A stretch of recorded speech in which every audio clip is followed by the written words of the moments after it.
moment in American political history where many of us who hold different positions on the political spectrum are finding that none of our differences matter in light of the jeopardy that the republic is in. As he is saying, those differences aren't going away, but they're just simply secondary.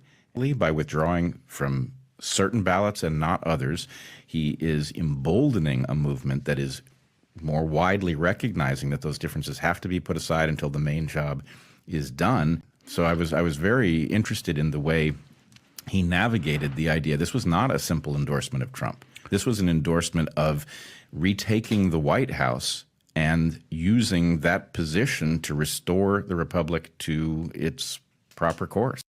Gang, this political realignment just keeps getting better and better and better. We really are seeing something beyond anything we could have imagined just a few weeks ago. We've now got, of course, Tulsi Gabbard joining the new America First Unity Party that's growing literally by the second. We got the first official post-endorsement poll. You're going to love this. We got even more bad news for Kamala in a number of swing states. Gang, as the immortal Rush Limbaugh would say, we're having more fun than human beings are allowed to have. Greetings, everyone. It is live stream Monday night. As always, I am your host, Dr. Steve, your patron professor, here to help you stay sane in these insane but increasingly exciting times. So make sure to smack that bell and subscribe. Maybe I should say increasingly historic times. As always, we got our exclusive backstage private Q&A tonight. If you would like to join our private virtual platform and ask me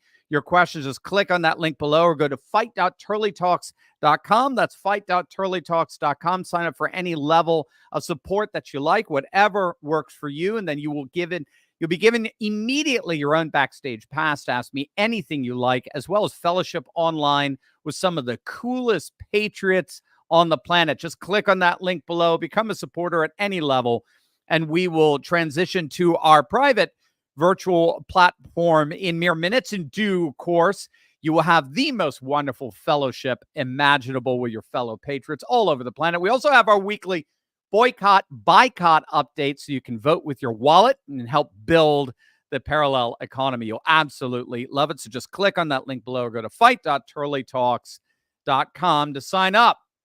Gang, they're calling it the Trump bounce. It's the Trump bounce. I kid you not. The first major post-endorsement, post-realignment poll is out. And let's just say Kamala ain't going to like it.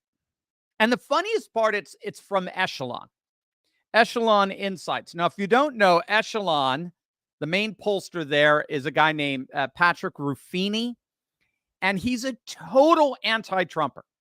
I mean, he's as anti-Trump as you can get. Echelon will do anything within reason, more or less, to benefit the Democrats in a poll. And yet, even Echelon couldn't hide it anymore. Gang, look at this poll. This is crazy. Don't believe the other ones which are coming out. Those are just regurgitated response bias samples from a couple of weeks back. All right, they're disgustingly dishonest. Don't even pay attention to them. This was a poll that was conducted over the weekend. It's the first official post-Kennedy endorsement poll. Look at this, gang. It's Trump up by 1. Remember all the polls over the last couple of weeks that ABC was and New York Times were touting? Kamala's up by 7. She's up by 5. She's up by 150. Remember all those insane response bias polls that they were throwing out there? Your first official poll after the Kennedy-Trump alignment by an anti-Trumper to boot after a whole week of the Democrat convention has Trump in the lead. It's the Trump bump, man. Kamala had her convention and Trump takes the lead. Kamala had her idiot convention for 4 full days, and at the end of it, it's Trump's numbers that go up and hers that go down. And the reason for that is simple, gang. And you know it. The enthusiasm for the Trump bump. I mean, the enthusiasm for the Trump-Kennedy realignment. I keep saying that. Trump bump. I like that. The enthusiasm from the Trump-Kennedy alignment is absolutely through the roof. And then to make things even worse for Kamala, you got Tulsi's endorsement today. Remember, Tulsi used to co-chair the DNC, the Democrat National Committee. Now the former chair or co-chair of the Democrat National Committee, Tulsi Gabbard, has now just officially endorsed President Trump. And I was really appreciative of Robert Barnes. He was on Rich Barris's program today on the Inside the Numbers live stream just this afternoon. And he observed that this latest endorsement just absolutely crushed whatever possibility the Kamala Harris team could try to find in any kind of slightest momentum resurfacing from that ridiculous convention last week. I mean, we talked about this earlier today. I think it was our first video today. The very timing of the Trump-Kennedy alignment on Friday afternoon was absolute, total brilliance. From the moment Shanahan, the whole week, it was brilliant. From the moment Shanahan dropped the hint that she and Robert Kennedy were considering suspending the campaign and joining up with Trump, I think that was Monday. The Monday of the Democrat convention, she dropped that hint. And so the whole convention week, all 4 days, were over. Whatever enthusiasm that was meant to be generated, it was constantly overshadowed by daily speculation of Kennedy dropping out and teaming up with Trump. And then when it actually happened, it happened literally within hours after Cackle's Kamala delivered that sleepy, pathetic speech after tricking people to watch her by claiming that Beyonce was going to show up because nobody shows up for Kamala. That's just the cold, hard fact, unfortunately. That's the inconvenient truth of things here. But literally hours after that sleeper of a speech that no one even remembers as of today, within just hours, you had one of the most epic, historic moments in our nation's history. I mean, the contrast between the two events, the banality of the one and the weightiness, the permanent political weightiness of the other could not possibly be more stark. And again, Mike, I don't know if you have it. Do you have the Robert Kennedy? Yes, you got the Robert Kennedy entrance there. I mean, I will never get tired of that. I had to watch that. I mean, I don't know, dozens of times without exaggerating. That was one of the single most epic entrances ever, with the Foo Fighters, There Goes My Hero, blasting through the speakers and the pyrotechnics going on in the background and the audience going absolutely nuts. Tens of thousands of patriots cheering at the top of their lungs. I mean, it totally destroyed any possible momentum for Kamala coming out of that otherwise comical circus they called a convention. And then to add insult to injury, as of today, you got another Democrat endorsing Trump, Tulsi Gabbard. So if the Harris campaign thought they could grab a headline or two at least a few days after their convention, they were in for a rude awakening because the spotlight got stolen once again, this time by Tulsi Gabbard endorsing Trump. And don't lose sight of the fact that Robert Kennedy dropped that line. We talked about earlier today. Robert Kennedy dropped that line on Fox News yesterday, on Sunday, that we're going to be seeing lots and lots and lots of more Democrats coming out and independents coming out in the days ahead, endorsing Trump and joining the true unity ticket, following RFK and endorsing Trump and realizing this new historic moment, this political realignment. The very fact that Kennedy brilliantly did not mention any names on yesterday's Fox News, that he dropped that it's going to be a lot of Democrats all coming out, joining this realignment. It's now got everybody buzzing on who it's going to be next. So today it was Tulsi. Who's it going to be tomorrow? Who's it going to be on Wednesday, Thursday, Friday, this weekend? Again, you have to get just how brilliant the Trump campaign is right now in stealing the limelight effectively from Kamala. And like I talked about it on our second video today, this was brilliant 4D chess, right? Those of you guys in the comments, check it. What's the 4D chess? How is this RFK Trump realignment 4D chess at its most brilliant? What is he doing? What are they doing? I should say Trump, Kennedy, Vance. What are they all doing right now? They are gobbling up the political center that Kamala left behind. Remember, this is widely recognized now by pundits. Kamala and the Democrats made the strategic decision to abandon the middle in order to double down on the far left. That's what their convention was aimed at. It was not aimed. I mean, fellow Democrats were admitting this. A Chicago alderman, a Democrat, was admitting he thought it was a horrible mistake. They abandoned the political center or the independent voter, and they are doubling down on their rabid far left base en masse with the hopes of turning them out en masse. And again, I talked about it today. That strategy has worked in the past. I don't think it's going to work for Kamala, but it worked for Obama. It worked for George W. Bush in 2004. It worked for Trump in 2016. What Trump is doing in this alignment with RFK and with Tulsi Gabbard and with Elon Musk, and as you saw at the beginning with Brett Weinstein, and we're seeing with Jimmy Dore, what he's doing is he is gobbling up the political center, the politically disaffected, the independent voter who feels disenfranchised from the far left, from the neo-feudalist, totalitarian, pro-war, pro-censorship Democrat Party.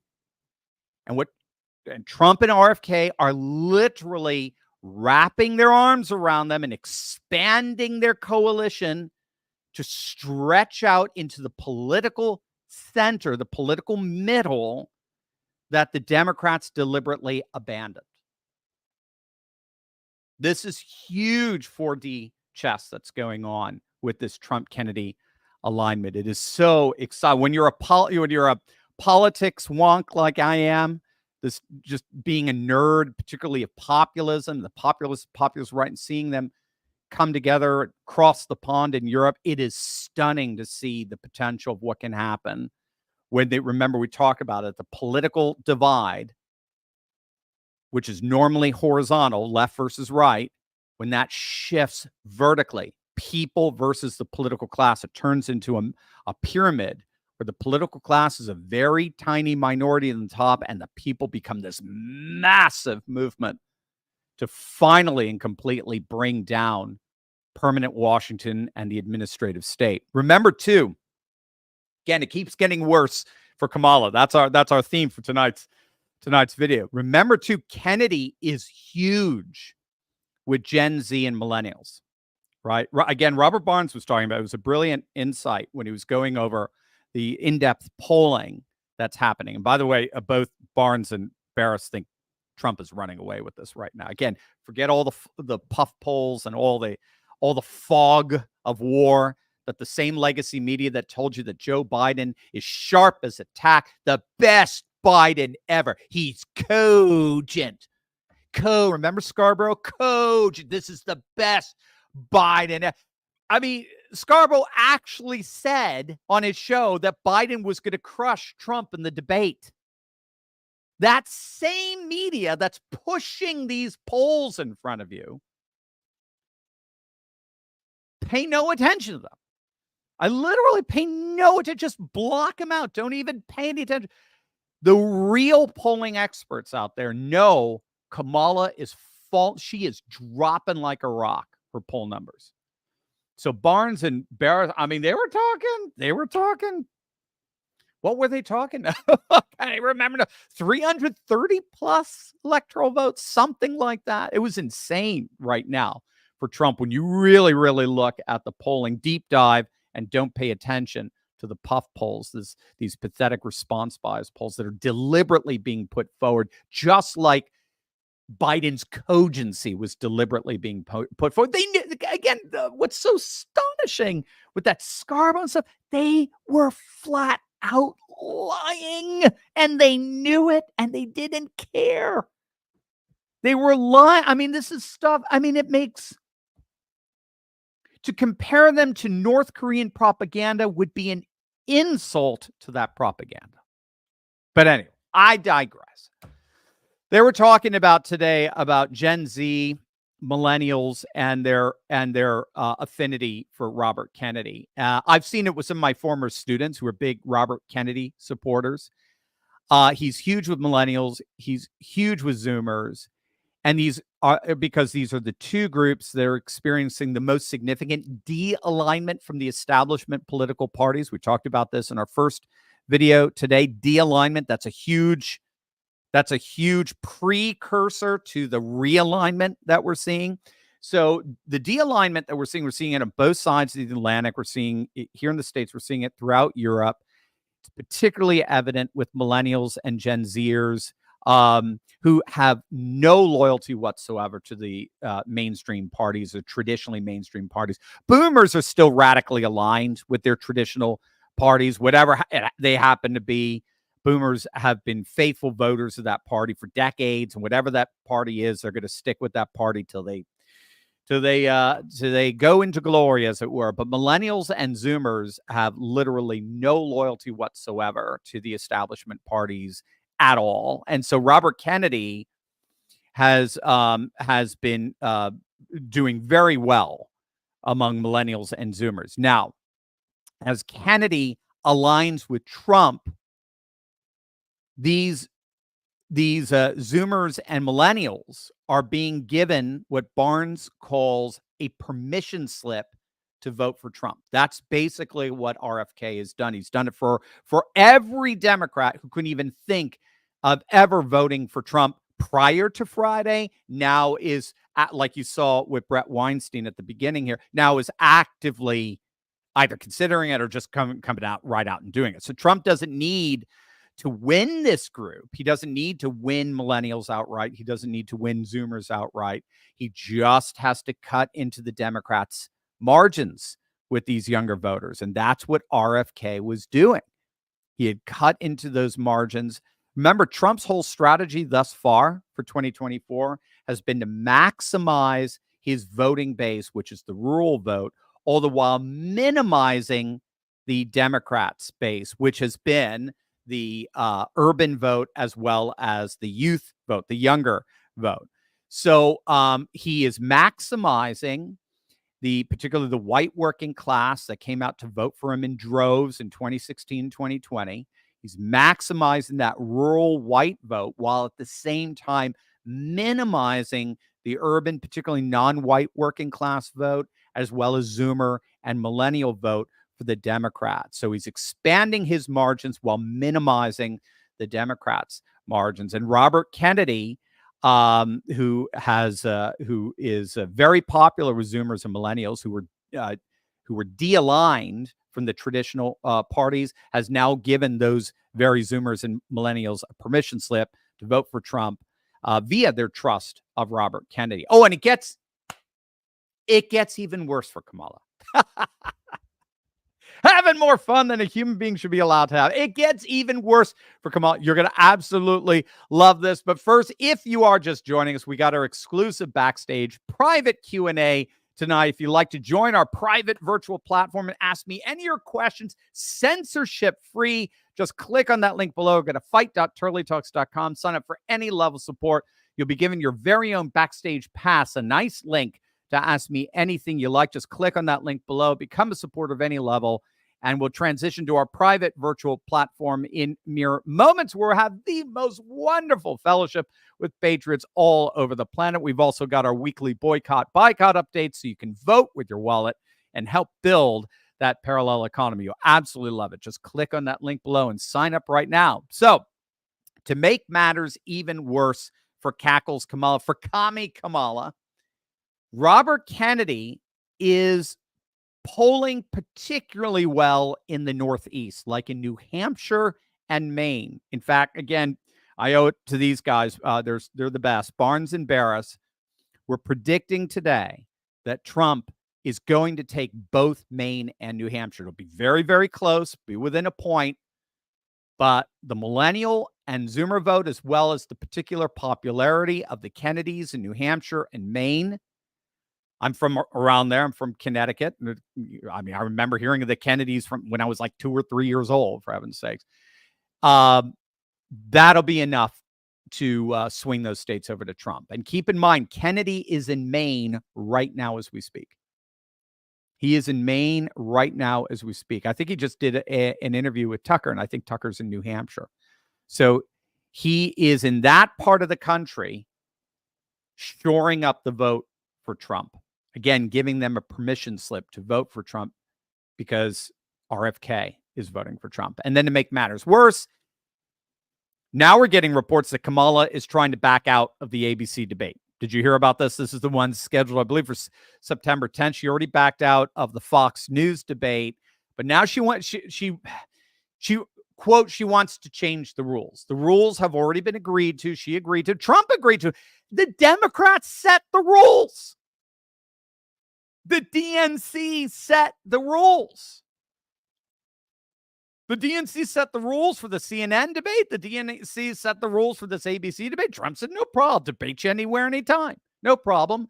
So what's Kamala doing? She's trying to change the rules. And Trump called her out. She said, there's only one reason she's doing that. She wants to back out if she needs an excuse to back out of this debate. Obviously, you probably have heard of this. They've got internal polling. Democrats have internal polling. And Kamala's polls are dropping like a rock. And they're scared to death. And they think September 10th may, her inner circle, they're worried September 10th may end Kamala the way the last debate ended Biden. So once again, we're getting this extraordinary surge, this enthusiasm, this momentum for this amazing political realignment. We're getting RFK is, again, as Robert Barnes put it, he is the permission slip, the political permission slip for disaffected liberals to vote for Trump. And we're seeing Kamala basically she's trying to ditch the debates. I mean, what are you going to say? Now, in terms of the polling right now as we speak, I showed you the echelon poll. It does look, as we're looking at the internal polls of Trump, I talked about this, I believe, in our second video today. It does look like we're seeing about a 3-point move, 2 to 3 point move nationally to Trump. It's not there yet. It's not solidified there. But what we're seeing is we're seeing about 60% of Bobby Kennedy's vote consistently is breaking for Trump. It does change when you break it down the micro level. There's some variance. Some it's higher, some it's lower, depending on the swing state you're looking at. But on average, we're looking about 60%, 6 and 10 of Bobby Kennedy's vote breaking to Trump. The other 40% basically dissipates. About 20% goes to Kamala. It's negligible. I mean, she gets a point bump or so. That's about it. And then the rest, either they don't vote, they go to Jill Stein or whatever, or they may eventually just come to Trump. We'll see. So Kenny's getting anywhere from 4 to 6% of the vote, say on average 5% of the vote. With that 60%, you're going to see Trump get a 3% bump. He's already got it in some of the swing state polls. He is going to get it as the polling starts to matriculate with RFK's endorsement and active polling, which he's doing now. He's been on Tucker. He's on Fox. He's all over the place actively polling for Trump. He's going to be on the transition team, and he's going to help pick who's going to be responsible for dismantling the administrative state, the deep state. And right now, the net gains that we're seeing thus far in all the swing states, right now, Trump is already getting, as you can see, the boost, 1.25, 1.08. So that's Arizona, North Carolina. He's up 2 in Nevada. He's going to crush it in Nevada. First Republican to win it in 20 years since 2004. He's getting close to about another point in Pennsylvania, which, again, I think he's going to do. I think he's running away with Pennsylvania, to be honest with you. And that's the election right there. Pennsylvania is a must-win for Kamala. She loses Pennsylvania, it's over. Another Trump 1.2 in Wisconsin. Again, I think it's not even going to be close in Wisconsin. Wisconsin is well, when all is said and done, again, they were talking about it earlier this afternoon. When all is said and done, Trump is up I think he's up between 15 to 20 in Iowa. Okay, right now. It's not even funny. I think he's the official Des Moines Register polling is he's up 17 in Iowa. If he's up 17 in Iowa, if he's up 12 in Ohio, gang, he's going to sweep Wisconsin, Michigan, and Pennsylvania. It's the same voter. It's basically saying, now, granted, Ohio and Iowa are to the right of Wisconsin, Michigan, and Pennsylvania, but not that much to the right where he could be up 12 in Ohio, 17 in Iowa, but then lose Wisconsin. That's not going to happen. So, and don't forget, Trump always outperforms his polls by as much as 5%. It's very significant. We saw that in 2016. Hillary got a real bitter taste of that. We saw that again in 2020. Remember, the Democrats thought they were going to absolutely have a blowout election in 2020. They thought it was going to be Biden by 7-8 points. They thought he was going to just absolutely blow out every single swing state. That came down to 40,000 freaking votes. 10,000 Arizona, 10,000 Georgia, 20,000 Wisconsin. That came down to 40,000 freaking votes. So with all of that said, and with Trump performing better now than he ever performed polling-wise in 2016, 2020, and he normally outperforms his polling by 5, and now he's got Bobby Kennedy to boot. Come on, guys. Now, again, granted, we can never, ever get complacent. Absolutely. I'm with you 1,000%. They're going to do everything they we could talk about this on the other end in our own private Q&A. We can talk about whatever we want, and we do. But they're going to do whatever they possibly can to try to thwart the inevitable. Granted, that's all going to happen, and there's a very good possibility they may end up succeeding. But we have every indicator that Trump is going to absolutely crush it, especially with this new realignment. We're seeing it even with the polling for what we call low propensity voter and the no propensity voter. You guys, I'm not sure, are familiar with that. Those are voters who haven't voted in the last few elections or haven't voted at all. Low propensity, no propensity. Every poll shows they are absolutely overwhelmingly pro-Trump. Absolutely overwhelmingly pro-Trump. Again, Rich Barris has said this is the first election that he can remember where the larger the turnout, the more it benefits the Republican. That happened with Brexit. Brexit was the biggest turnout ever in the UK's history. More people came out to vote to leave the European Union than had ever voted for any political party or candidate in the UK's history. And the powers that be, the establishment, believed that the more people came out to vote, the more it would benefit the pro-EU, pro-Remain side, because that meant it was more London-based vote and the like. It's more metropolitan, cosmopolitan, and that they're all pro-Brussels, pro-EU. No.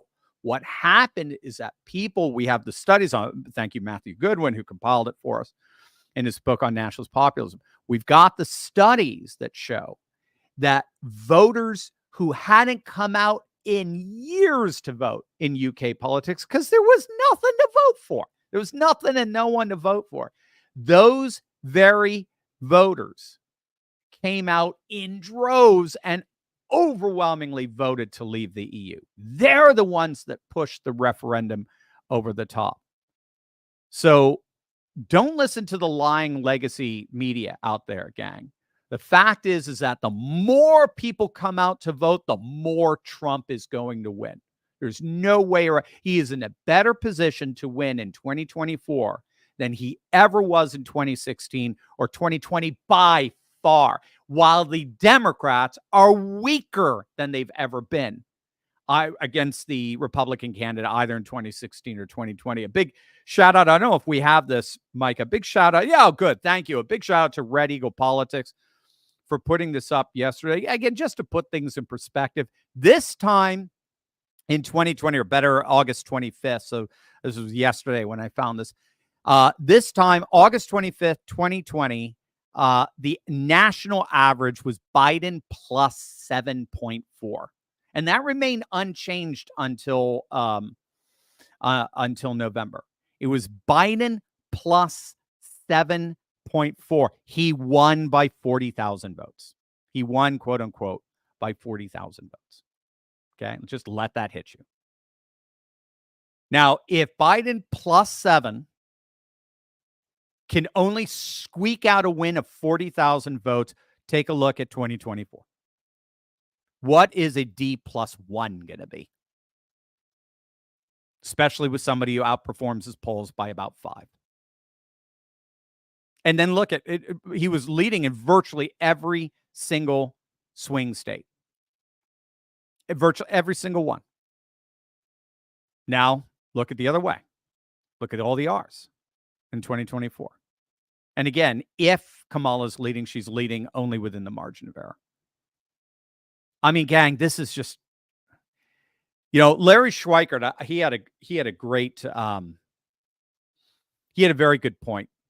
He said you could expect the lying legacy media to continue this hoax, continue to push the hoax poll, the hoax polls with Cackles Kamala for the next week or two. But they'll probably even then start to realize it's not helping her. And then they're going to have their own credibility. And we're talking literally their own business model to worry about, because their business model relies on trust and legitimation, which is shrinking by the day. So they don't be surprised that if in the next 2 weeks you begin to see Cackles Kamala's polls just plunge, even within the legacy media. The response bias polls will be gone. They'll come back to reality. And they may just be, at that time, they may just have to resign themselves to 4 more years of MAGA. All right, gang, we got tons to talk about tonight. Micah, why don't we do a little different? Why don't we take a couple of questions so people get a sense of what we do backstage, and then we will go backstage. Do you have a question for us here? Tiger 6. The official Democrats appear way too calm for the actual disaster they are in. My assessment. What are your thoughts, Dr. Steve? They're not there. I don't think they're as calm as you think. I think they're trying to exude calmness.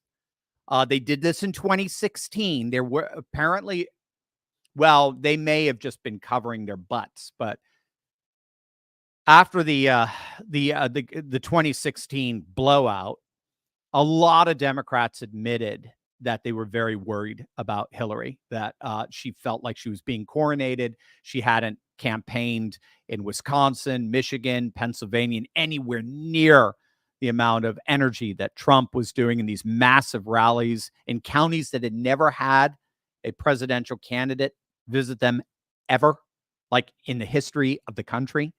So rural America in Wisconsin, Michigan, Pennsylvania, they were stoked. They were so excited. That was the blue wall. Remember, Hillary just assumed she was going to win it.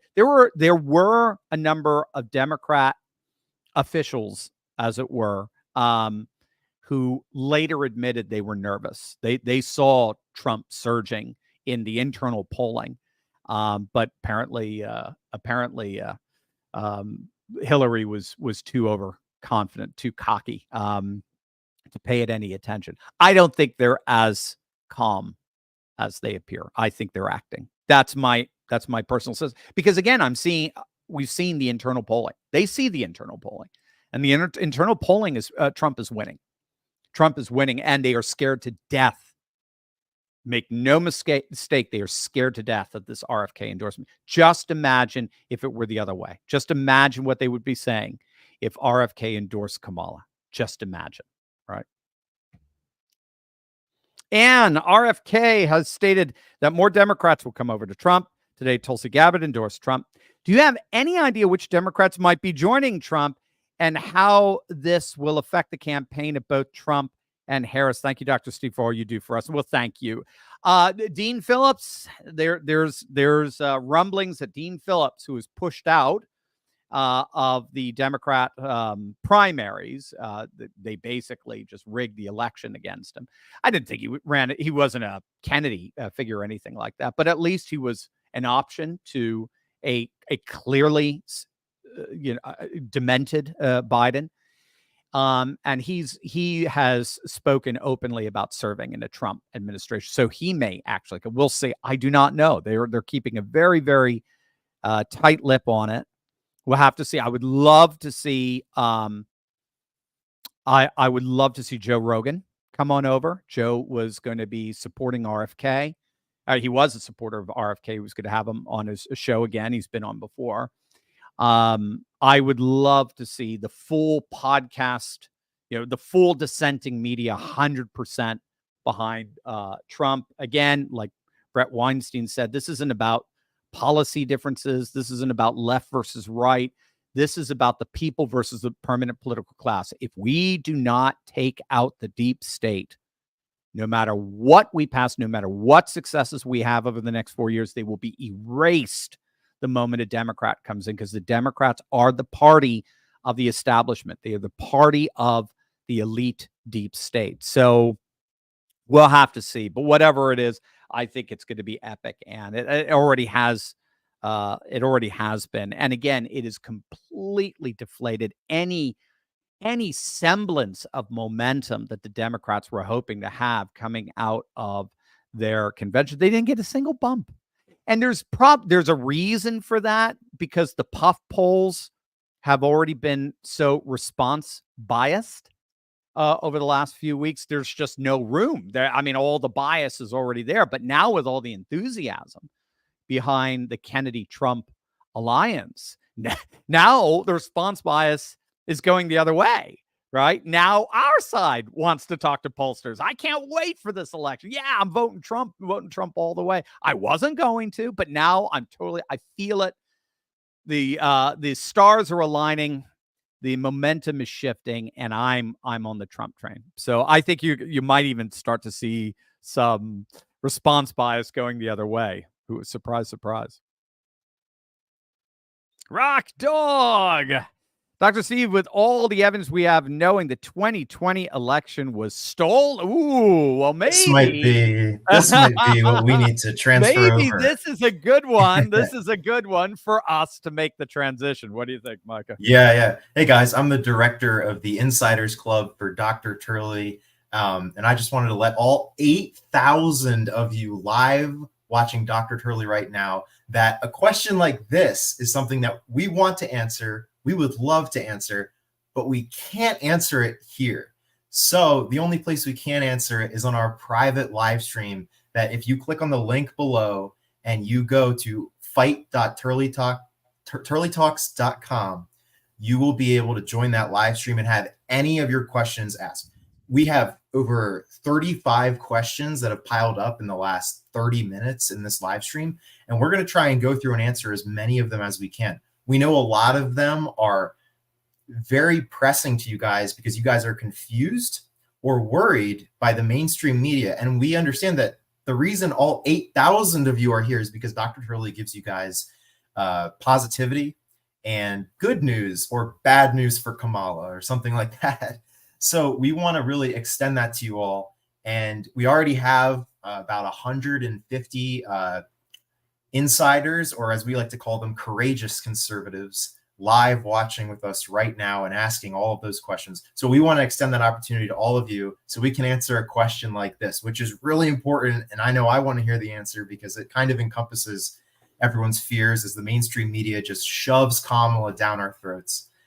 So we really want to give that to you guys. So if you could just click on that link below, join any level of support as Dr. Turley tells you to do every single week and every single live stream. we want to answer this question. So and it's 150 that are just here tonight. We Yep. actually have nearly 6,000 altogether that you get to fellowship with on occasion throughout the year. So yeah, it's awesome. It is a community of like-minded patriots, and so we really encourage you all to give that extra, that extra little bit and join us on that private live stream. Trust me, it's worth it. We have a great time. We also go over our weekly boycott, where we talk about where you can vote with your dollar and further the conservative movement. So we're going to head on over there, and we'll get back to that question, Rock Dog. we will get back to that question. Rock Dog is one of our favorites. But on a different platform where there's no censorship. That's right. Yeah, that's right. All right, we're going to transition then over to our Courageous Conservative live stream in 30 seconds. Come on over. Come on, YouTube. Let's have some fun. All right, see you all over there.